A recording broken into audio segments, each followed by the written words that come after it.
N'être plus ardent,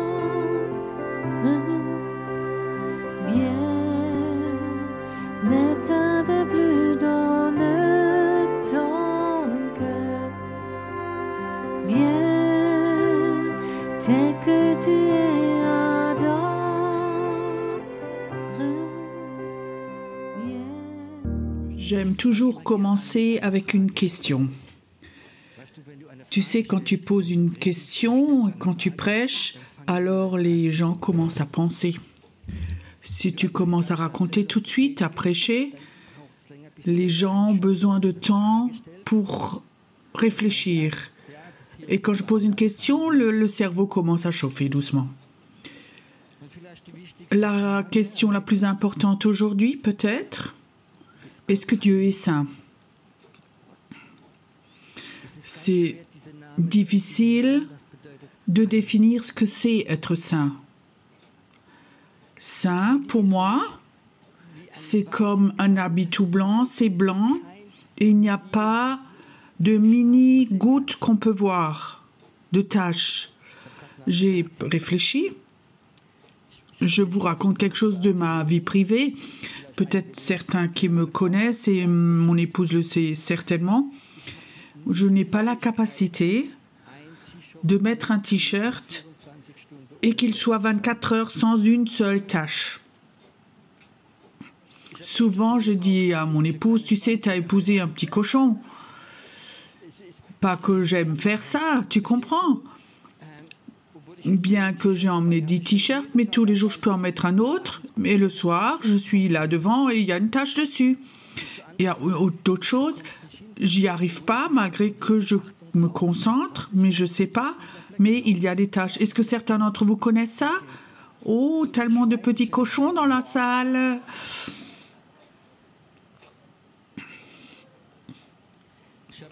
Il y a encore autre chose, où depuis 40 ans ou plus, où j'essaye. Mon épouse dit toujours, quand je suis quelque part, on se voit où toi tu as mangé.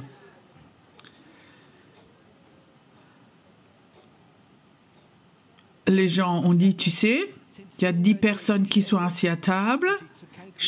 Les autres, il n'y a pas de miettes. Chez toi, c'est plein de miettes toujours. Et la première fois où j'ai vraiment compris ça, j'étais en Autriche. Donc, on était en vacances dans un hôtel. Et à la fin du séjour, le directeur est venu vers moi et a dit, monsieur, vous avez un nouveau nom. Vous avez un nom de le monstre des miettes.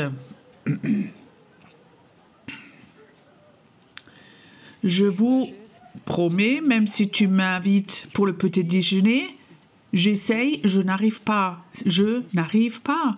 Ok. Maintenant, vous me connaissez un peu mieux. Mais je vais revenir au thème. Si tu penses à Dieu, Dieu est saint. Il n'y a rien, c'est de la lumière, il n'y a aucun ténèbres, il n'y a pas de ténèbres. Dieu est saint, on ne peut même pas imaginer. C'est pas un sentiment, c'est comme un sentiment, il n'y a aucun ténèbre. Et nous sommes saints, je le sais, vous connaissez tous au travers du sang de Jésus. Mais si tu enlèves le sang de Jésus, combien de sainteté il y a encore en nous? Tu comprends ça? Alors tu es comme moi avec le t-shirt. Nous essayons d'être saints, vous connaissez ça? On est chrétien maintenant, on s'est laissé baptiser, et la vieille vie est sous l'eau, elle est passée, et maintenant on doit être saint. Peut-être que toi, spirituellement, tu vas comme à mon t-shirt, il y a toujours des taches. Maintenant, tu es croyant depuis 30, 40, 50 ans, et il y a toujours encore des taches sur le t-shirt. Que ce soit dans les sentiments, pensées, les paroles, l'influence de l'occulte, de rêves, de la sexualité, de plein de choses. Maintenant, nous devons être saints. Dans le Vieux Testament, il y a un passage que vous connaissez tous. Josué veut rentrer dans le nouveau pays et dit « Sanctifiez-vous ». Dieu va faire des miracles. Mais dans l'Ancien Testament, ils se sont sanctifiés par des rituels.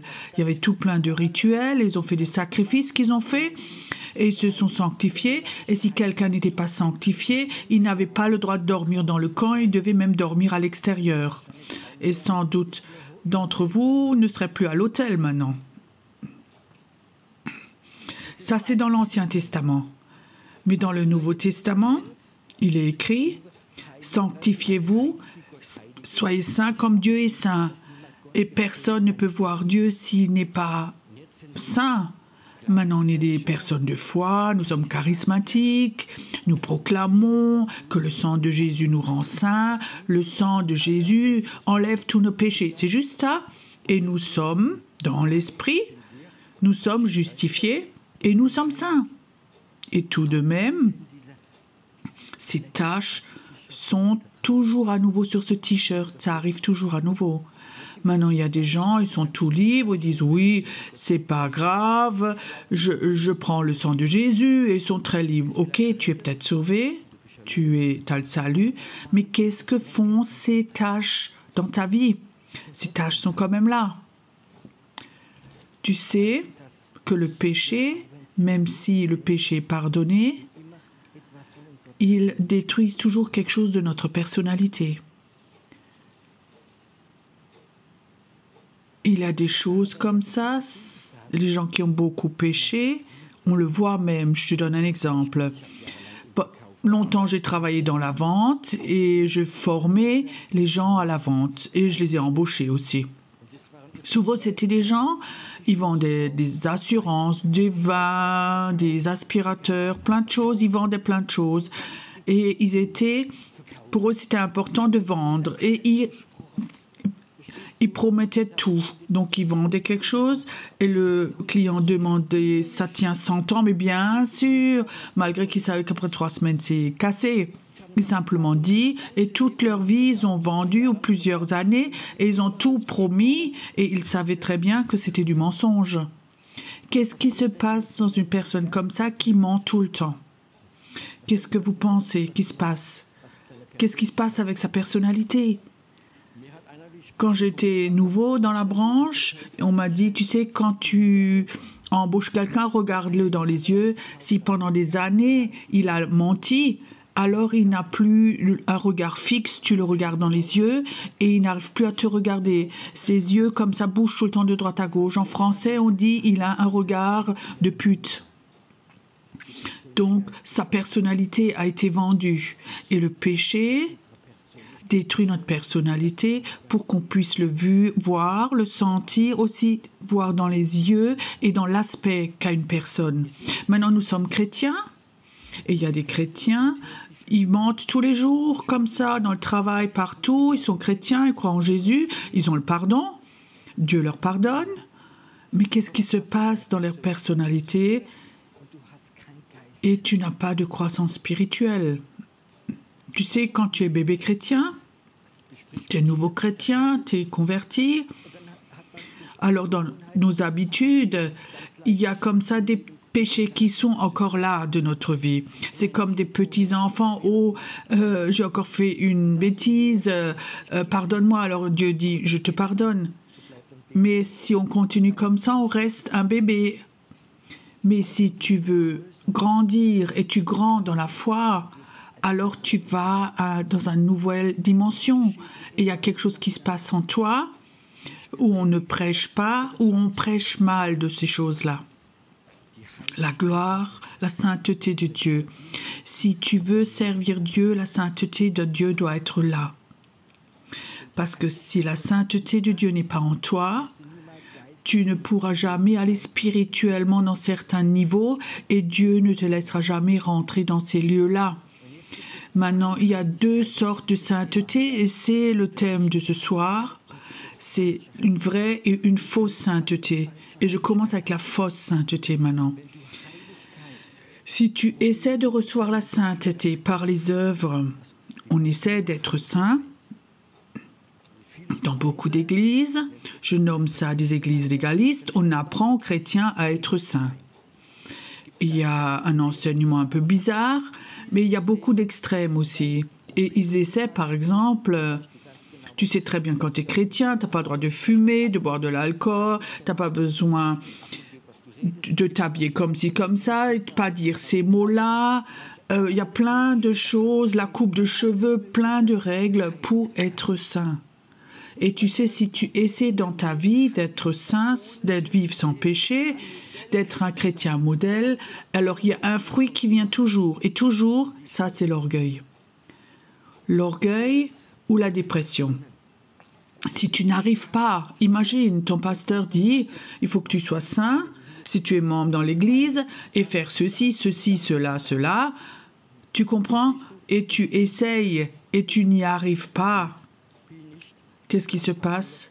La condamnation, la dépression. Et si tu réussis, alors tu méprises ceux qui ne réussissent pas, et tu es orgueilleux. Ça, c'est la sainteté que nous produisons par les œuvres. Tu ne peux même pas imaginer. Moi, je me rappelle encore, il y a plusieurs années, il y a un pasteur très connu de l'étranger qui était là. Il avait aussi un ministère apostolique. Il parlait de choses et il disait, tu sais, nous avons une telle mesure. Chez nous, nous n'avons pas le droit qu'un homme et une femme puissent être dans la même pièce, même, ou non plus pas dans la même voiture. En Allemagne, il y a 2 mouvements chrétiens. Dans leur loi, il y a écrit « tu n'as pas le droit d'être dans la voiture avec le sexe opposé ». Parce que cet esprit impur peut tomber sur vous. Ce qui en fait peut être juste. Mais je disais non, ces règles, nous ne les avons pas dans notre église, nous sommes très libres. Alors il a aussi dit, mais ça se peut non pas que dans votre église, que les hommes prient pour les femmes et les femmes prient pour les hommes. Ça va pas du tout. Je me rappelle encore, j'étais avec mon épouse dans une très grande église en France, une église qui était très connue. Là-bas, j'ai prêché et on a fait un appel. Il y a beaucoup de gens qui sont venus devant et je dis à mon épouse de prier avec devant. Et alors, elle a imposé la main à un homme, elle a prié pour lui. Alors, il y a des anciens qui sont venus, ils lui ont enlevé la main. Ça n'existe pas chez nous. Nous sommes une église sainte. Alors, ce pasteur, il est venu nous visiter à Heidelberg. Il dit, Pierrot, vous avez une super église spirituelle et tout, mais ça, avec hommes et femmes, ça va pas du tout. Et quelque part, j'avais comme ça une idée du Saint-Esprit et je disais, dans tes collaborateurs, tes anciens, est-ce que c'est déjà arrivé qu'un homme, une femme, que vous ayez trompé? Alors il est devenu tout silencieux. Oui, il y a un ancien de notre église qui est allé voir ailleurs, malgré toutes ces lois, de vouloir être saint. Si tu essaies d'être saint, oublie-le, tu n'arriveras jamais. Si tu arrives, c'est par orgueil. Mais il y a une autre sorte d'orgueil, et ça, c'est la vraie. Dieu est saint. C'est juste ça? Dieu est saint. Et maintenant, la question... Nous connaissons Dieu, ce Dieu qui est saint, qui guérit, Yahvé Rapha, celui-là on l'aime. Ce Dieu qui est prophétique, nous avons un Dieu prophétique et on aime ce Dieu prophétique. Nous aimons ce Dieu qui nous pourvoit, qui fait des miracles, qui s'occupe de nos finances. Vous aimez ce Dieu-là? Mais ce Dieu saint, celui qui est saint, imagine maintenant si ce Dieu saint, ce soir, était là.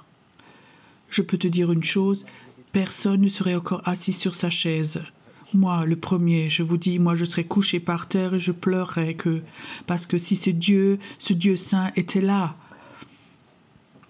nous voulons connaître beaucoup de Dieu, mais je crois que ce Dieu saint, ce Dieu qui rayonne cette sainteté, nous le connaissons très peu parce que nous avons essayé d'être saints au travers d'œuvres. Et Dieu ne va jamais mélanger ce qui est juste avec ce qui est faux. Je crois, cette nuit, j'étais réveillée pendant plus d'1 heure, j'arrivais plus à dormir et quelque part je savais que le Saint-Esprit voulait me montrer quelque chose et il m'a parlé de ce Dieu saint. Tu peux t'imaginer où tu t'attends à Dieu, tu es tout seul, tu te prends ce temps et tu vas vers ce Dieu saint et tu dis j'aimerais t'inviter pour que ton onction vienne sur moi. Et pendant une demi-heure, tu serais dans ta chambre et la sainteté de Dieu viendrait, pas le papa qui te gâte, pas celui qui te guérit, pas celui qui te caresse, pas celui qui est prophétique, mais celui qui est saint. Moi, je crois que si ce Dieu qui est saint, s'il venait, si cette sainteté venait dans ta chambre, les prochains temps, tu n'aurais pas besoin de délivrance. Qu'est-ce que vous pensez ? Il partirait, il brûlerait. Ce Dieu saint, c'est aussi un Dieu qui dévore, un feu dévorant. Et nous vivons dans un temps où ce Dieu saint voudrait venir et passer du temps avec nous. Tu sais, si Dieu veut t'utiliser, alors il faut, dans la Bible il est écrit, Dieu est feu, un Dieu saint. Et si tu traverses ce feu, tu es sanctifié au travers de lui, pas des œuvres, mais au travers de lui. Alors Dieu va te donner des missions qui peut-être que tu ne pouvais pas faire avant, ou peut-être où tu vas dans la présence de choses démoniaques ou d'anges, et tu vas là-dedans parce que ce Dieu saint t'a touché. Tu peux t'imaginer comment ce serait, tu es chez toi tout seul, et une demi-heure, la sainteté de Dieu est là où tu es, dans ta chambre, là où tu es, et elle te touche. Est-ce que tu crois que si tu vas quelque part, les gens le sentiraient ? Tu n'as pas besoin de dire quoi que ce soit. J'ai un ami à moi, il était missionnaire 30 ans en Roumanie. C'était le temps où il y avait encore le rideau de fer, où les policiers les poursuivaient, et là-bas ils faisaient une évangélisation, et alors le maire vient. Il lui dit « Est-ce que vous pouvez me visiter ? Mon épouse a le cancer, stade avancé, elle voudrait que vous veniez. » Il dit « Oui, je viens. » Le jour d'après, il est allé là-bas, chez le maire. La femme du maire était là, couchée, malade au lit. Il s'est assis une demi-heure, il n'a pas parlé. Elle a essayé de parler 2-3 mots, il n'a pas répondu, il est resté comme ça une demi-heure. Après, il s'est levé, il a dit au revoir, il est reparti. Et cette femme était fâchée. Et elle a grondé, elle a dit à cet homme « Mais qu'est-ce que tu as donc invité comme bonhomme ? Il n'a même pas prié pour moi, il n'a même pas parlé. » Et elle était vraiment fâchée, cette dame. Le jour d'après, il a évangélisé, le maire est de nouveau venu, il a dit « Vous pourriez encore revenir ?» Il dit « Oui, je viens encore une fois. » Il est allé chez elle, il s'est de nouveau assis au lit une demi-heure, il s'est levé, il est reparti. Et tout cancer était parti. Il n'a pas prié, il n'a pas parlé avec cette femme, il n'a pas fait de cure d'âme. Qu'est-ce qui s'est passé ? Il y avait quelque chose de cette sainteté de Dieu qui était posée sur lui. Elle s'est répandue dans la chambre et le cancer est parti. Et alors cette femme s'est convertie. Parfois, je dis, on parle tellement, on prie tellement, mais la sainteté de Dieu n'est pas sur nous. Tu sais, nous sommes tellement charismatiques, tellement libres, tellement loin et tout. Et il se passe peu de choses.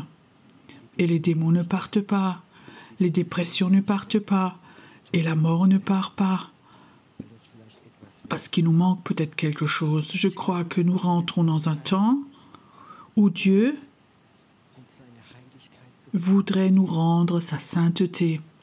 Et je crois que c'est un temps qui est là, si on passe du temps où nous ne prions pas, nous parlons pas de beaucoup de choses, où nous ne souhaitons pas des choses, mais nous disons simplement, Jésus, Dieu, j'aimerais connaître ta sainteté. Tu sais, beaucoup de chrétiens veulent connaître la puissance, la toute-puissance, l'onction prophétique, mais où sont les chrétiens qui disent, j'aimerais connaître ta sainteté, j'aimerais que ta sainteté me touche. Tu es saint. Je voudrais aussi être saint. Je ne peux pas le produire, je suis qu'un humain, mais ta sainteté peut me toucher. Il y a comme ça une expression qui dit « Dis-moi avec qui tu vas et je vais te dire qui tu es ». Imagine, tu serais en communion avec ce Dieu saint tous les matins, toute une semaine, une rencontre avec ce Dieu saint. Je peux te dire, tu vas plus faire des choses que tu as fait auparavant sans que qui que ce soit ne t'ait dit de plus le faire. Il y a des paroles qui ne vont plus sortir de toi. Il y a des choses que tu fais, tu ne vas plus les faire. Et personne n'a dit, tu n'as pas le droit de faire ceci, de regarder ce film, de ne pas aller là, ici. Tu vas simplement savoir en toi. Personne ne va te dire quoi que ce soit. Quand j'étais nouveau converti, nous étions à Heidelberg. Et à ce temps-là, j'étais dans un club de tennis et le club de foot. Et j'étais un membre actif. Et chaque année, nous avions monté une grande tente, c'était la fête annuelle, et on vendait de la bière, et on faisait des grillades, on vendait des saucisses et des choses, et comme ça pour financer le club pour l'année. Et moi, j'étais vraiment très active dans les grillades et tout, et c'était une tente, on pouvait mettre 500 personnes, on avait commandé un groupe de musique avec la bière et tout, et c'était le temps aussi, on fumait à l'intérieur.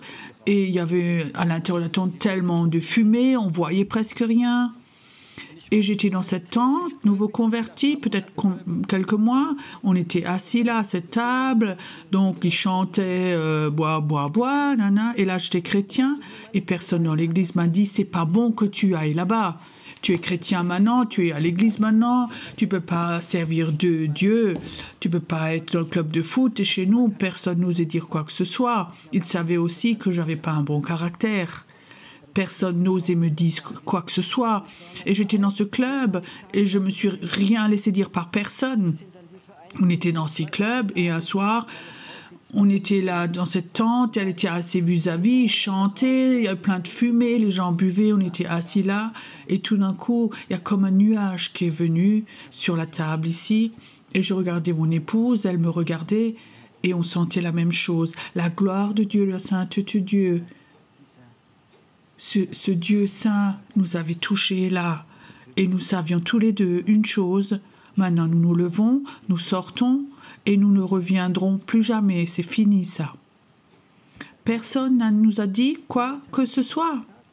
Mais nous savions, ce temps est fini maintenant, parce que ce Dieu saint nous a touchés.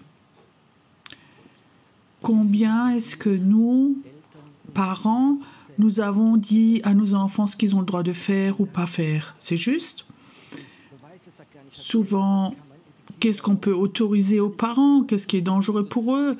Il n'y a pas de règles, c'est difficile. Et je sais encore, quand Lydie, ma deuxième fille, elle avait environ 13-14 ans, elle disait, je suis invitée à une fête d'anniversaire, et je rentre tard, on va danser, on va faire quelque chose comme ça. Et je me rappelle encore, mon épouse et moi, on faisait « Oh, notre enfant saint, maintenant, il va dans le monde. » Qu'est-ce qu'on fait? Va, où on dit non, tu es enfant de Dieu, tu n'as pas le droit de danser, tu n'as pas le droit, c'est pas bon pour toi. Qu'est-ce que nous faisons? Et quelque part, j'ai dit à mon épouse, écoute, on prie. On a prié ensemble, nous savions, elle peut aller. Donc mon épouse a continué à prier, et je crois qu'après 2 heures, elle est revenue, j'ai tellement mal à la tête, je vais pas bien, j'irai plus jamais là-bas.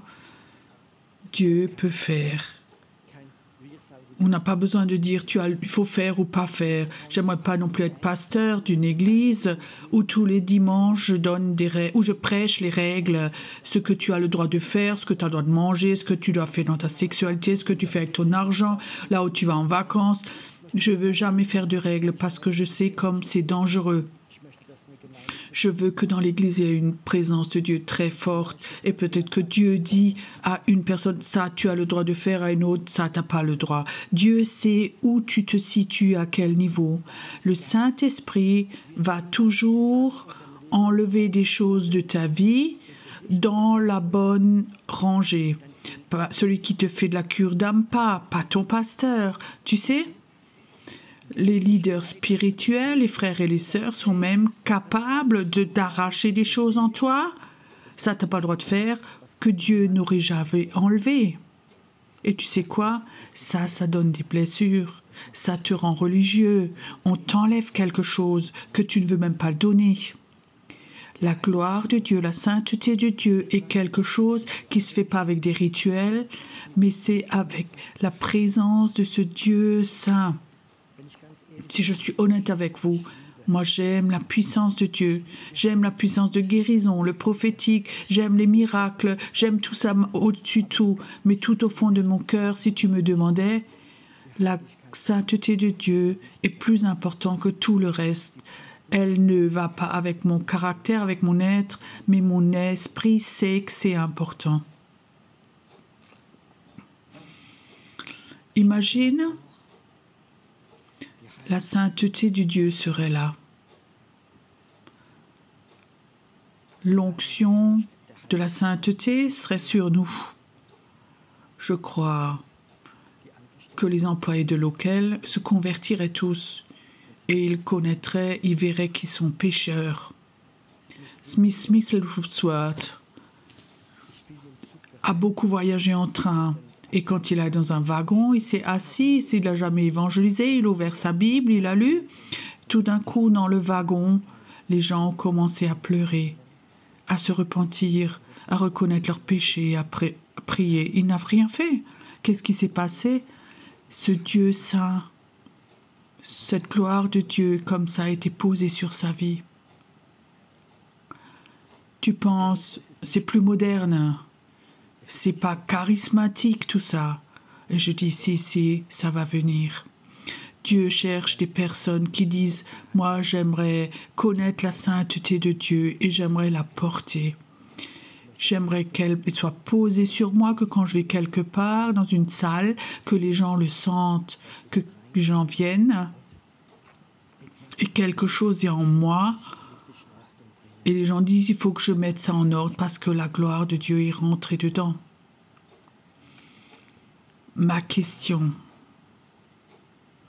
est-ce que tu as ce désir de connaître ce Dieu saint, d'être en communion avec lui, que la lumière devienne de plus en plus forte, qu'elle vienne de plus en plus, aussi si ça fait mal et si tu reconnais, hey, là, il y a quelque chose en moi qui ne va pas.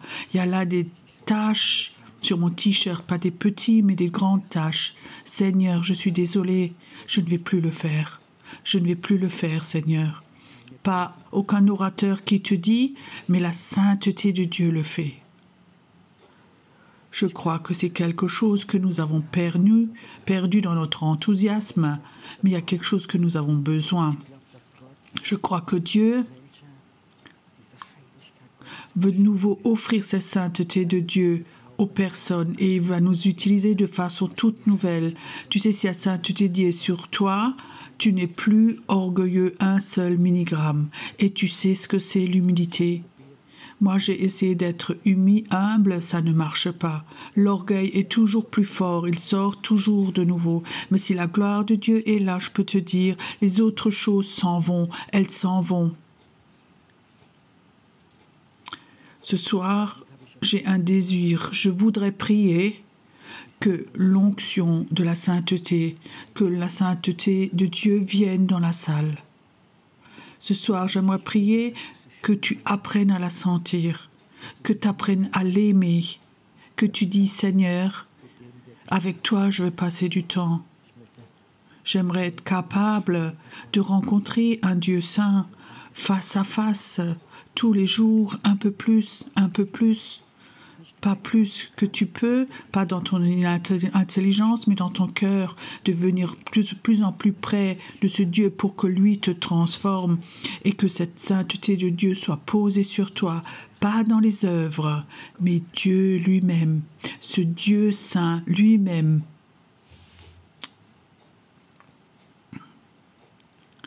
Une dernière question que je voudrais te poser. Est-ce que ce Dieu saint, est-ce qu'il a un désir de te donner à toi un bout de cette sainteté? Qu'est-ce que tu en penses? Ce Dieu saint, est-ce qu'il voudrait dire J'aimerais te donner à toi, mon enfant, te donner un bout de cette sainteté pour que tu n'aies pas besoin de faire d'efforts. Il faut juste venir. Et je voudrais juste poser sur toi. Et je peux te dire, ça va être la meilleure évangélisation que nous allons vivre. Ça va pas être avec notre bouche, mais les gens vont être attirés. Et ce qui est impur va partir, va quitter les personnes. Ce soir, j'aimerais prier que ce Dieu saint, celui qui a le besoin de nous montrer à toi et à moi sa sainteté, qu'il vienne. Que ce soir, qu'il te touche. Pas d'accusation, aucune condamnation, aucune peur. C'est la sainteté de Dieu qui vienne. Pour qu'elle vienne. Père dans le ciel, tu es un Dieu saint. Et nous sommes des personnes pas saintes. Et si nous n'avions pas le sang de Jésus, nous ne pourrions pas une milliseconde être dans ta présence. Mais Seigneur, nous avons ce désir de cette sainteté. Moi, j'ai ce désir de cette sainteté. J'ai ce désir que cette lumière, où il n'y a aucune tache, aucun ténèbre, touche mon cœur, pour que toutes tes ténèbres partent de moi. Père, c'est mon désir que ta sainteté touche mes frères et sœurs ici, mais aussi tous ceux qui sont à la maison et qui écoutent. La sainteté de Dieu doit te toucher là où tu es. N'éteins pas, mais reste un moment dans cette sainteté de Dieu. Ce Dieu saint vient dans ton appartement, dans ta maison, là où tu es.